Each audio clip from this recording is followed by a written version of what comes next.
ولی یه نکاتی هست که باید خیلی بیشتر از قبل رعایت کنید، چون ممکنه واسه باباتون بد بشه. مثلا چی؟ مثلا رعایت حجاب. باید حواستون باشه یه وقت عکسی چیزی از خودتون تو مجازی نذارین. خیلی مهمه جلوی بقیه رعایت بکنین. الان اونجا یه عده منتظرن ببینن شما چیکار میکنین، سریع برن گزارش بدن. بعد بدونین کجا چجوری رفتار کنین، کجا برین، کجا نرین، چی بپوشین، چی نپوشین، با کی دوستی بکنین، چی بگین، چی نگین.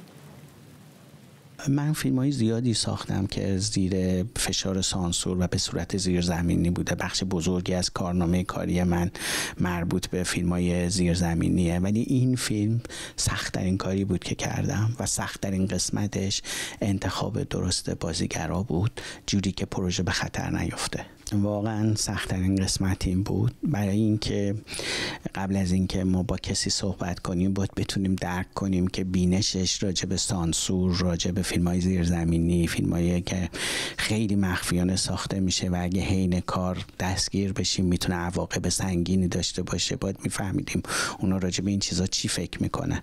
یه پروسه خیلی دشوار و نزدیک شدن به این آدما بود. ما بیاید فکر کنید که شما وقتی میخواید یه خانواده درست کنید، در شرایط عادی توی سینما پیدا کردن صورتایی که به هم نزدیک باشه و شما بتونید اون خانواده رو باور کنید چقدر سخته.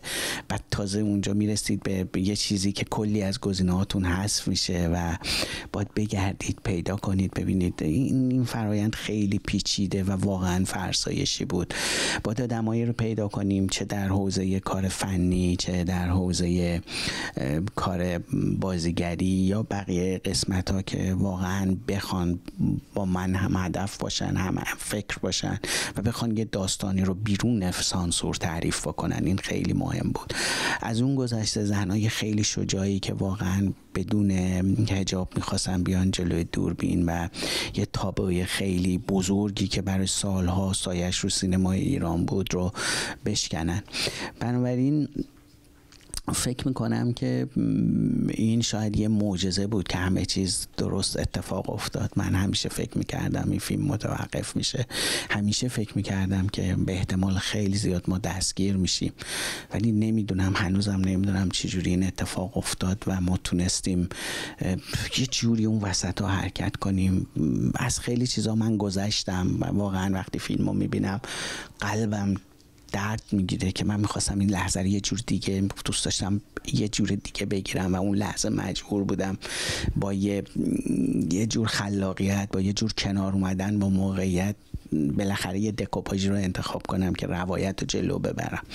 بنابراین همه این محدودیت‌ها، همه این فشارها کنار همدیگه با یه تیم فوق‌العاده خوب، من فکر میکنم که واقعا کار آسون میکرد. من از که اون بچه‌ها متشکرم، با اینکه الان به شدت زیر فشارن و براشون پرونده قضایی درست کردن، ولی اونا هرگز من ازشون نشنیدم که بخوان بگن که پشیمونن که وارد یک کاری شدن که سانسور رو توش ندیده گرفتن. あるイラン人監督がカンヌで世界で喝采。 تو این 20 سالی که من با باباتون هستم همیشه آرزو داشتی همچین روزی برسه. ハンジの父とその家族。 اینو بهم دادن برای حفاظت شخصی. برای چی؟ حفاظت از خودم. اسلامو کجا گذاشتی؟ بچه‌ها اسلحه تو رو برداشته باشن.